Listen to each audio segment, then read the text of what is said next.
So it never fails to happen to me. I meet a new group of people. Well, not during these times of coronavirus. But anyways, I meet a new group of people. We talk about what we do for a living. I tell them I teach psychology, and they say something along the lines of, oh, are you going to read my mind, or are you going to analyze my thoughts? It seems a lot of people have this belief that psychology is only dealing with crazy people with these crazy thoughts and behaviors who are violent all the time.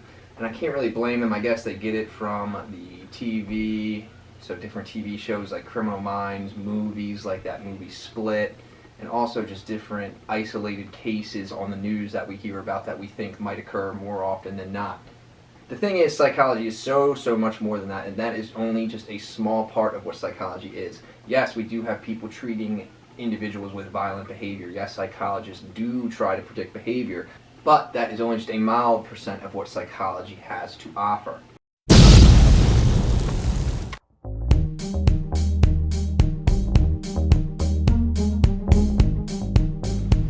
How's it going, AP Psych class? So today with our video we are going to review Unit 1. So some of the major topics that we're going to be taking a look at, we're just going to look at the introduction to psychology, so some of the foundations of psychology. How exactly did psychology come to be what it is today? We're going to see some of the research methods, why a psychologist might choose one research method over another, some of the advantages and disadvantages of each method. We're going to look at statistics, not very long.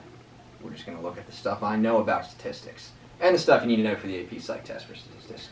And last, we are going to touch on the ethical guidelines concerning research in psychology. So, what exactly is psychology today? The agreed upon definition is that psychology is going to be the study of behavior and mental processes. But how exactly did we get to the definition that we have today? Because it has changed a lot over the years. Cue the quick history lesson. And boom, as you can see from this glorious Greek flag and my newly acquired toga, we are now in circa 300 BCE Greece, the golden age of Greece history, my friend. So what I want you to do is picture yourself in a Greek agora, commonly known as the marketplace. Just look at all the Greek citizens walking around, taking in the delicious seafood. Anyways, while walking through the market, you come across a man named Hippocrates, a philosopher and physician. So, Hippocrates gives you some words of wisdom. Basically what Hippocrates is going to tell you is that, hey friend, I've been examining Greek citizens every day for years. So Hippocrates came to the conclusion that our minds and our soul reside in our brains, but they are not composed of a physical substance. So this is an idea that we now refer to as dualism. And even in the ancient world we are going to see debate because another well-known philosopher named Aristotle believed in something called monoism, which states that the mind and soul are a result of physiological processes. Bonjour, oui oui, baguette. As you can see, we just traveled 2,000 years into the future to 1600s France, where French philosopher René Descartes is defending the mind-body dualism, stating cogito ergo sum, or I think, therefore I am, while English philosopher John Locke is following in Aristotle's footsteps, stating that we are a blank slate and learn strictly through observation. This commonly referred to debate is going to be what we know now as the nature versus nurture debate, a very prominent debate in psychology today. It was not until the late 1800s that psychology became known as a scientific discipline. This is going to be a result of a man named Wilhelm Wundt in 1879 opening up the first psychology lab in Leipzig, Germany. Wundt and his student Edward Titchener believed that they could follow the same protocol as other scientific disciplines. So what they did was they thought that they could break down behavior to specific elements or structures. Structuralists used a process known as introspection, where they would, for instance, show you something like a pencil and tell you to describe this pencil in every which way possible without calling it a pencil. Then the psychologist would take all this information and analyze it. The downfall of structuralism came with this reliance on introspection, as many critics of structuralism eventually started to say that The subjectiveness as a result of introspection is making it too biased, and relying on others' thought processes is not a scientific way to do things. Over in the United States, William James was also heavy into research of this new scientific field called psychology. James believed that Titchener and Wundt were focusing on the wrong types of questions, and he proposed a different school of psychological thought called functionalism, which is going to focus on the function or the purpose of a behavior or an act. In 1890, James is going to publish his book, The Principles of Psychology, and this is where he defines psychology as the science of mental life. Over in Germany, at around the same time, Sigmund Freud started to break into the field of psychology as well. Freud was working with patients with neurological disabilities at the University of Vienna, where he witnessed his colleague, Josef Breuer, relieve a patient's mental stress just by letting them talk about their symptoms and the stress in their lives. This revelation led to Freud adapting this approach and creating one of his own called free association, which gave him the basis for his first published book, The Interpretations of Dreams, which he published in the year 1900. And this is where Freud is first going to use the term psychoanalysis. Psychoanalysis is the school of psychological thought that believes that all of our behaviors are affected by some sort of unconscious motive that is stored in our unconscious minds. Psychoanalysts believe that we are not aware of these motives, but we could come to understand these motives through processes such as free association, dream interpretation, and self-insight. Freud believed that mental issues could be given successful treatment through this new talking cure, which is to be true as the psychodynamic school of thought still persists today in psychology.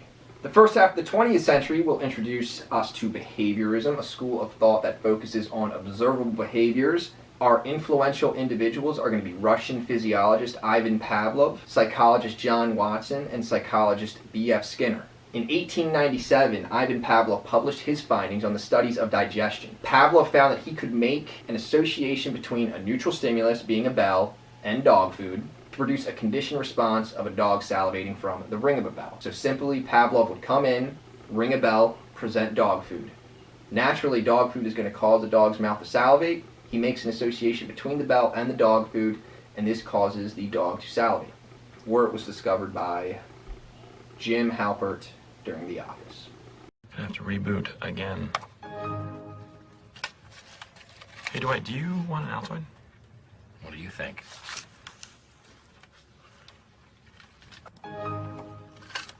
Dwight, want an Altoid? Okay. Altoid? Sure.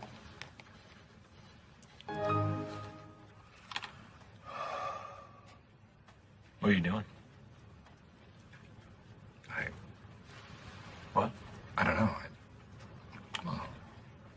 My mouth tastes so bad all of a sudden. While Pavlov did not consider himself a psychologist, rather a physiologist, his works inspired John Watson to create the Behavioral School of Psychology in 1913, where he used classical conditioning to create a fear response in Little Albert.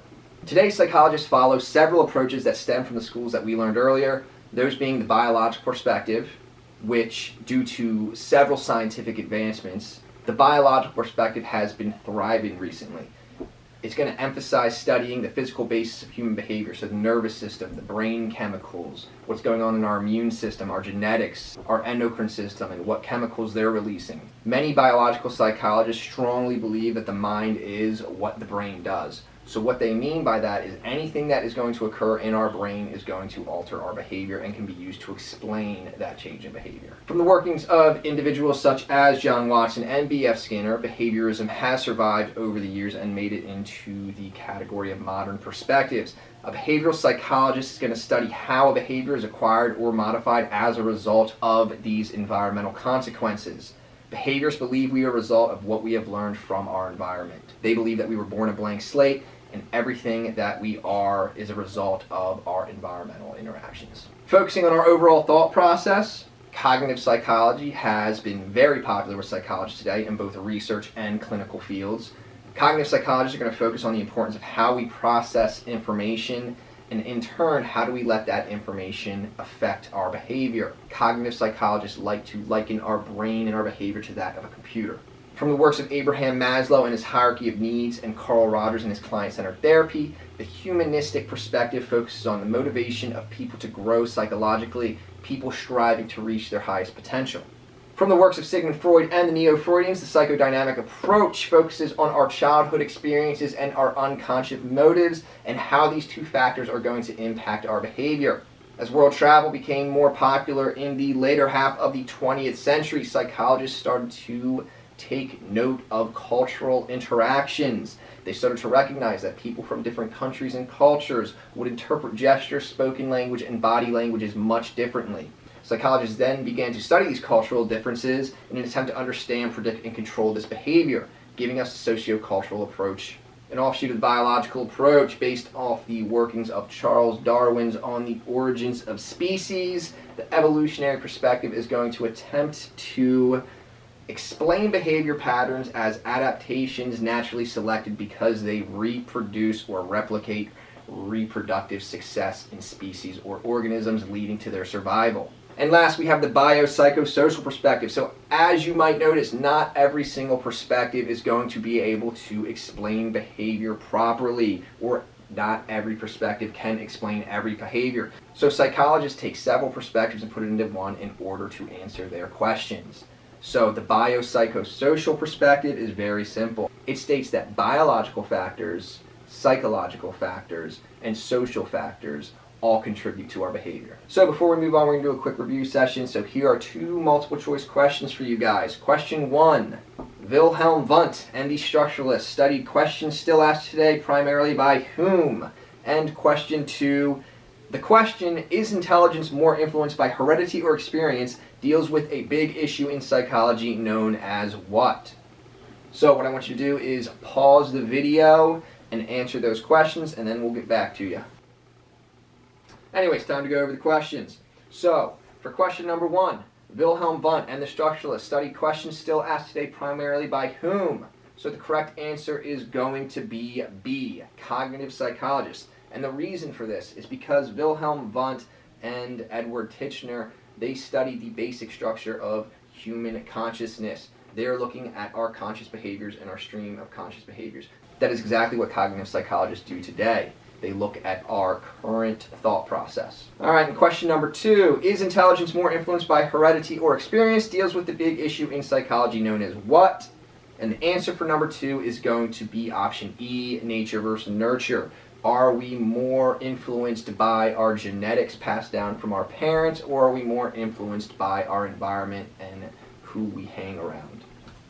Alright, so the next topic, we are going to get into our research methods, and with that we will touch base upon the advantages and disadvantages of choosing different research methods. So to start out, we are going to look at the difference between descriptive research methods and experimental research methods. Descriptive research methods are going to be scientific procedures that involve systematically observing behavior in order to describe the relationship among behavior and events. They will show the strength of a relationship between two variables, but they will not show cause and effect. So descriptive research is going to answer the who, what, when, and where questions of psychological research or scientific research in general. While experimental research is going to be a method of investigation used to demonstrate a cause and effect relationship, where we can purposely manipulate one factor that we hope will produce a change in a second factor. So let's go over some of the descriptive research methods that psychologists have at their disposal. The first one they have is naturalistic observation. This is a systematic observation and recording of behaviors as they occur in their natural setting. So why would a psychologist want to do this? Because in a naturalistic observation, they have no control over any of the variables. Well, later in this video, we're going to talk a little bit about ethics, and ethics are going to play a huge role in why naturalistic observations can be successful. If I want to do a experiment where I am testing the effects of bullying, I cannot ethically produce an experiment where I am having a kid purposely get bullied. That'd be unethical of me. I could lose my psychologist license that I don't have. Anyways, if I wanted to observe that behavior, I could go to a classroom where known bullying cases are occurring, and I could sit in the back, watch, and record. That is the beauty of a naturalistic observation.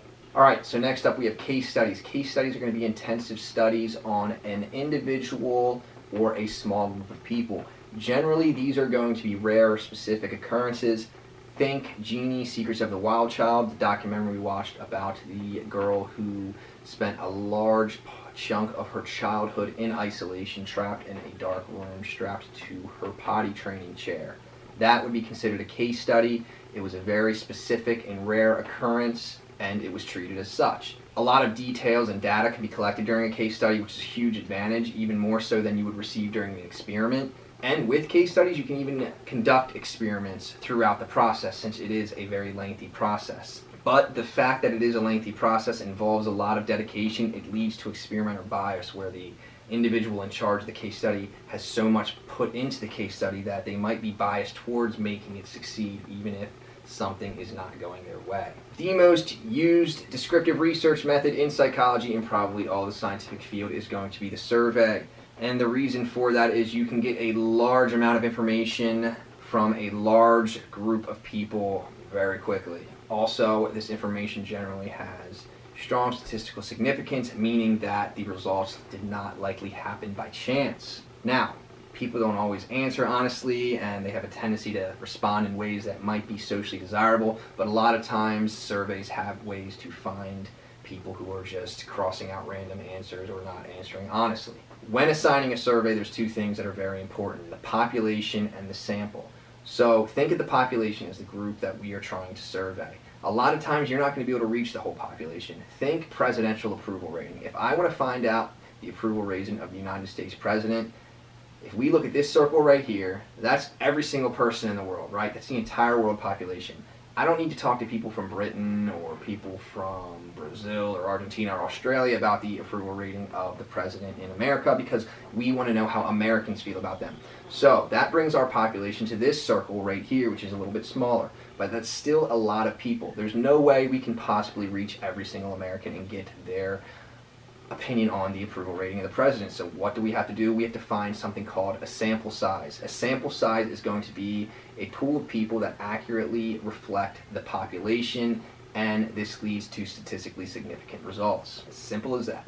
The information obtained from these descriptive research methods often show us how one trait or behavior is accompanied by another, and that there's some sort of relationship. This is something called a correlation, and there's actually correlational studies that help create these types of relationships, or help look for these types of relationships. And some of the advantages we see in these types of studies is that you can collect a lot of data. Again, it opens up to other research topics, and it also shows the strengths of relationships that later can be narrowed down to see if there's a cause and effect there. However, that is the disadvantages. It does not show cause and effect. It is only showing a relationship between these two variables. Correlations can be positive, correlations can be negative, or there can be no correlation at all. This can be displayed by a correlational coefficient, which is a numerical value that goes from 0 to 1. The higher or the closer that numerical value is to 1, the stronger the correlation. So if you have a positive correlation, you would have a positive number before that correlational coefficient. That represents that you have a positive correlation, which means that the relationship of the two factors, they go the same way. So if my two factors I was looking for a relationship were the amount of food you eat and how heavy you are, well, the more food you eat, it appears to see that that factor, when it increases, the heavier we get. That also increases. But let's say we were looking at a negative correlation. Let's say your correlational coefficient had a negative sign in front of it. What does that mean? That just means that when one factor or value goes up, the other one goes down. There's an inverse relationship. So the more junk food I eat, the less healthy I am. The less junk food I eat, the more healthy I am. The important thing to remember about a correlation is that correlation does not equal causation. If we believe that, then we would have a lot of people believing that the increased divorce rate in Maine is a result of people falling off their fishing boats and drowning. So we mentioned all the descriptive research and how it cannot prove a cause and effect relationship. Well, what happens when we want to prove a cause and effect relationship? Well, that is where the experimental method comes into play. The experimental method, as mentioned earlier, is going to be a method of investigation that is going to demonstrate a cause and effect relationship by manipulating different variables. Some of our advantages: it allows us to have a cause and effect relationship, high levels of control, but you are going to have some disadvantages, such as the Hawthorne effect, where someone knows they're being observed, so they might act differently, experimental bias again, and also human error.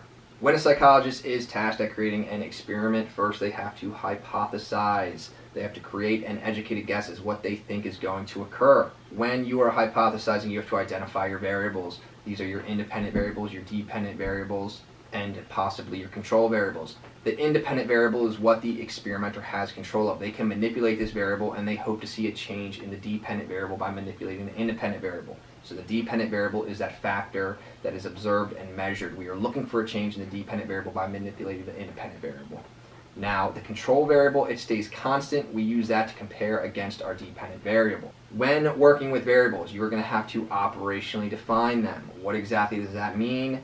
Basically, how do we quantify our information? Working in psychology, we're going to have experiments like how happy can people be as a result of playing with puppies? Well, how do I quantify happiness? How do I measure happiness? How can I tell if someone truly is happy before and after this experience? Well, I could give them a happiness questionnaire that was developed by a psychologist that has a high level of reliability and validity to find out how happy they were pre and post puppy visit, and I just quantified or operationally defined my variables. Now, there is another variable you want to be on the lookout for, and these are confounding variables. So these are variables that we do not account for in our experiment, but they lead to a change in results, and this leads to our experiment being biased, and that is something that we do not want. An example of all of this. So recently my dog Teddy has been very, very annoying, waking me up at like 5:30 in the morning. I'm assuming it's because he's hungry, so that's what I hypothesize. My dog is waking me up early because he wants to eat. I hypothesize if I feed him later in the day, he will wake up later in the day as well. If my experiment is if I feed Teddy later in the day, then he will wake up later in the morning.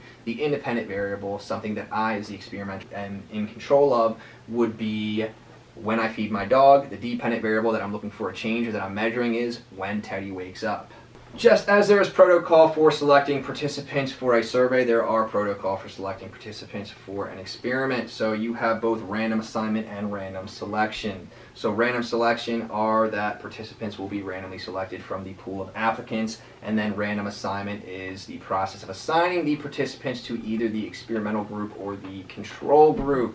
Generally, a double-blind study will occur where both the experimenter and the participants do not know if they are in the control or the experimental group, and this is used to cut back on bias in the experiment. Alright, moving on to statistics, and we're just going to touch upon the basics because that is all we really need to know for psychology, and it's all I feel comfortable with talking about. So, the major thing we need to know about statistics are central tendency, mean, median, and mode. How do we calculate them? Mean, you add up all the values and divide by the number of values. Median is the smallest to largest, and you find which one's in the middle. Mode, the most frequently occurring value. When all of these are equal, we get something called a normal distribution. When they are not equal, we get a skewed curve or a skewed distribution. The more equal they are, the better. Now, last but not least, are ethical guidelines. Why exactly is it important for ethics in psychology anyways? Alright, gentlemen, we're gonna have ourselves a lot of fun. Rule number 1, prisoners must remain silent.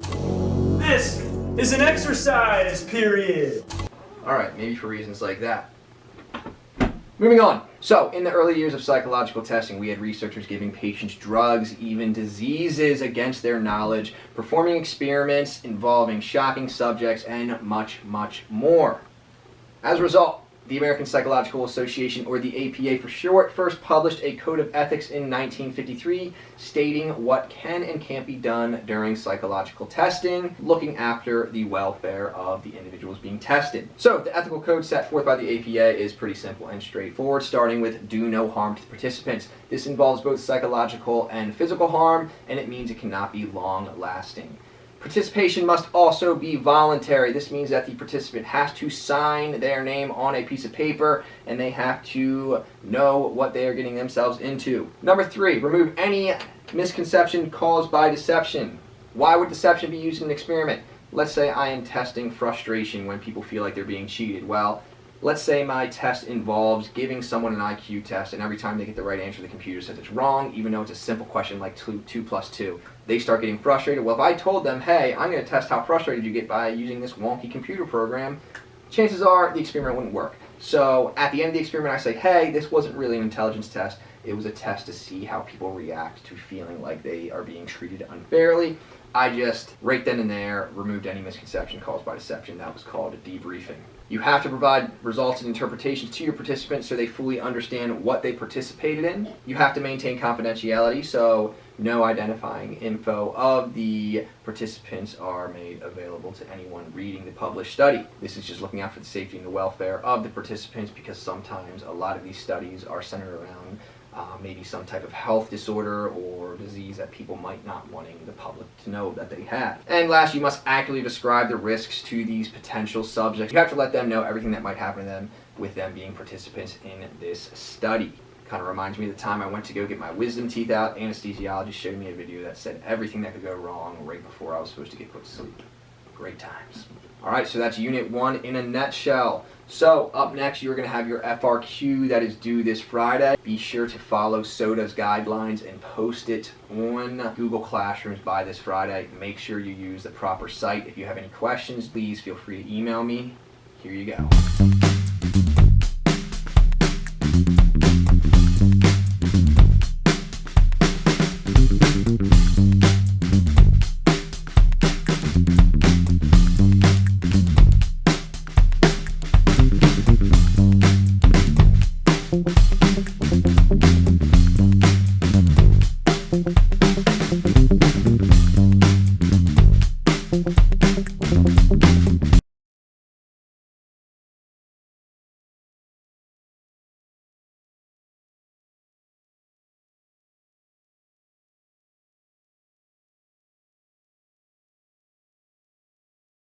Remember guys, this video review is meant to be a general review of Unit 1. It is not everything you need to know for Unit 1. It does not go into detail as much as I would like for everything for Unit 1. So please, please, please keep reading your textbook, review your textbook, look at the online resources I'm posting. Please keep the information fresh. It's very important if you'd like to be successful with the AP test. Thank you very much. See you next week.